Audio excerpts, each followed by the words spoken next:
ओम त्र्यंबकम यजामहे सुगंधिम पुष्टिवर्धनम उर्वारुकमिव बंधनान् मृत्योर्मुक्षीयमामृतात्। नमस्कार दोस्तों, आप सभी का हमारे भक्ति एंड फन वीडियोस चैनल में स्वागत है। आज मैं आप लोग को श्रावण मास महात्म्य में 10वां अध्याय सुनाने जा रही हूँ। रोजाना आप हमारे चैनल के माध्यम से वारों की कथाएं श्रवण करते हैं। 30 त्योहारों की भी जानकारी दी जाती है। श्रावण मास महात्म्य में 10वां अध्याय। श्रावण मास में शनिवार को किए जाने वाले कृत्यों का वर्णन। ईश्वर बोले, हे सनत कुमार, अब मैं आपसे शनिवार व्रत की विधि का वर्णन करूंगा, जिसका अनुष्ठान करने से मंदत्व नहीं होता है। श्रावण मास में शनिवार के दिन नरसिंह, शनि तथा अंजनी पुत्र हनुमान, इन तीनों देवताओं का पूजन करना चाहिए। दीवार पर अथवा स्तंभ पर नरसिंह की सुंदर प्रतिमा बनाकर हल्दी युक्त चंदन से और नीले, लाल तथा पीले सुंदर पुष्पों से लक्ष्मी सहित जगतपति नरसिंह का भली भांति पूजन करके उन्हें खिचड़ी का नैवेद्य तथा कुंजर नामक शाक का भोग अर्पण करना चाहिए। उसी को स्वयं भी खाना चाहिए और ब्राह्मणों को भी खिलाना चाहिए। तिल का तेल तथा घृत स्नान भगवान नरसिंह को प्रिय है। शनिवार के दिन तिल सभी कार्यों के लिए प्रशस्त है। शनिवार के दिन तिल के तेल से ब्राह्मणों तथा सुवासिनी स्त्रियों को उपटन लगाना चाहिए तथा कुटुंब सहित स्वयं भी संपूर्ण शरीर में तेल लगाकर स्नान करना चाहिए तथा उड़द का भोजन ग्रहण करना चाहिए। इससे भगवान नरसिंह प्रसन्न होते हैं। इस प्रकार श्रावण मास में चारों शनिवारों में इस व्रत को करना चाहिए। जो ऐसा करता है उसके घर में स्थिर लक्ष्मी का वास रहता है और धन्य धान की पुत्रहीन व्यक्ति पुत्र वाला हो जाता है और इस लोक में सुख भोग कर अंत में वैकुंठ प्राप्त करता है। नरसिंह की कृपा से मनुष्य की चारों दिशाओं में व्याप्त रहने वाले उत्तम कीर्ति होती है। हे सौम्य, मैंने आपसे नरसिंह का यह उत्तम व्रत कहा।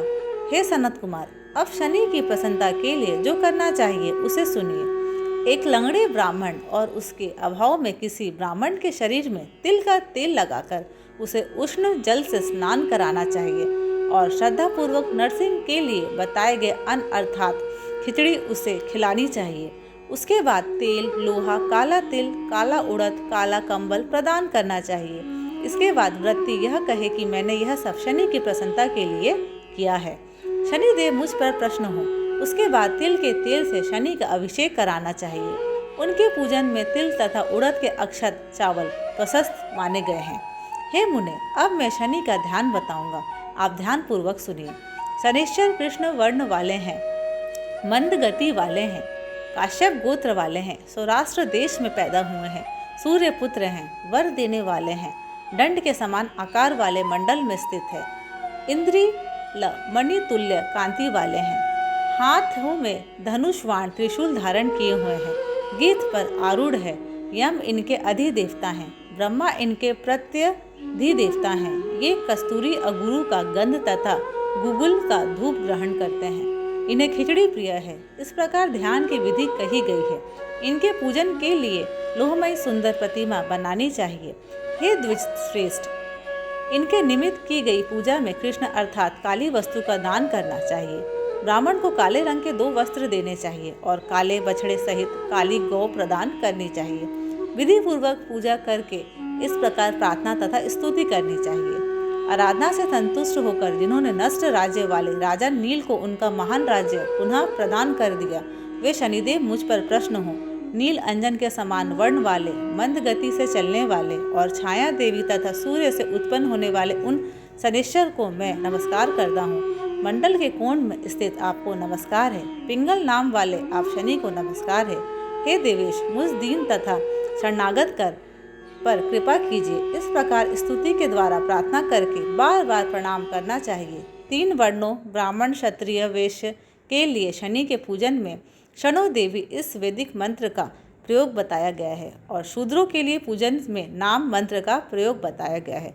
जो व्यक्ति दत्तचित्त होकर इस विधि से शनिदेव का पूजन करेगा, उसे स्वप्न में भी शनि का भय नहीं होगा। हे विप्र, जो मनुष्य श्रावण मास में प्रत्येक शनिवार के दिन भक्ति पूर्वक इस विधि से इस व्रत को करेंगे, उन्हें शनिश्चर के द्वारा लेश मात्र भी कष्ट नहीं होगा। जन्म राशि से पहले दूसरे, चौथे, 5वें, 7वें, 8वें, 9वें अथवा 12वें स्थान में स्थित शनि सदा कष्ट पहुंचाता है। शनि की शांति के लिए शमाग्नि इस मंत्र का जप करना बताया गया है। उसकी प्रसन्नता के लिए इंद्रनील मणि का दान करना चाहिए। हे सनत कुमार, इसके बाद अब मैं हनुमान जी की प्रसन्नता के लिए विधि का वर्णन करूंगा। हनुमान जी की प्रसन्नता के लिए श्रावण मास में शनिवार को रुद्र मंत्र के द्वारा तेल से उनका अभिषेक करना चाहिए। तेल में मिश्रित सिंदूर का लेप उन्हें समर्पित करना चाहिए। जपा कुसुम की मालाओं से, आक धतूर की मालाओं से, मंदार पुष्प की मालाओं से, बटक बड़ का पेड़ के नैवेद्य से तथा अन्य उपचारों से भी यथाविधि अपने सामर्थ्य अनुसार श्रद्धा भक्ति से युक्त होकर अंजनी पुत्र हनुमान जी की पूजा करनी चाहिए। इसके बाद बुद्धिमान को चाहिए कि हनुमान जी की प्रसन्नता के लिए उनके 12 नामों का जप करें। हनुमान, अंजनी, सुनु, वायुपुत्र, महाबल, रामेष्ट, फाल्गुन सखा, पिंगाक्ष, अमित विक्रम, उद्दिक्रमण, सीता शोक विनाशक, लक्ष्मण प्राणदाता और दशग्रीव वर्त प्रहा, ये 12 नाम हैं। जो मनुष्य प्रातःकाल उठकर इन 12 नामों को पढ़ता है उसका अमंगल नहीं होता और उसे सभी संपदा सुलभ प्राप्त हो जाती है। इस प्रकार श्रावण मास में शनिवार के दिन वायुपुत्र हनुमान जी की आराधना करके मनुष्य ब्रज तुल्य शरीर वाला, निरोग तथा बलवान हो जाता है। अंजनी पुत्र की कृपा से वह कार्य करने में वेगवान तथा बुद्धि वैभव से युक्त हो जाता है। उसके बाद शत्रु नष्ट हो जाते हैं, मित्रों की वृद्धि होती है, वह वीरशाली तथा कीर्तिमान हो जाता है।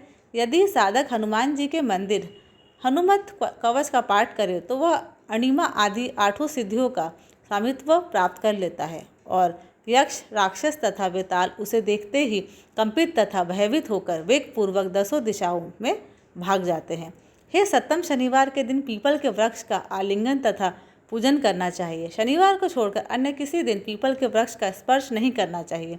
शनिवार के दिन उसका आलिंगन सभी संपदाओं को प्राप्त कराने वाला होता है। प्रत्येक मास में 7 वारों में पीपल का पूजन फलदायक है, किंतु श्रावण में यह पूजन अधिक फलप्रद है। इस प्रकार श्री स्कंद पुराण के अंतर्गत ईश्वर सनत कुमार संवाद में श्रावण मास महात्म्य में शनिश्चर नरसिंह हनुमत पूजनाति शनिश्चर कृत्य कथन नामक 10वां अध्याय पूर्ण हुआ।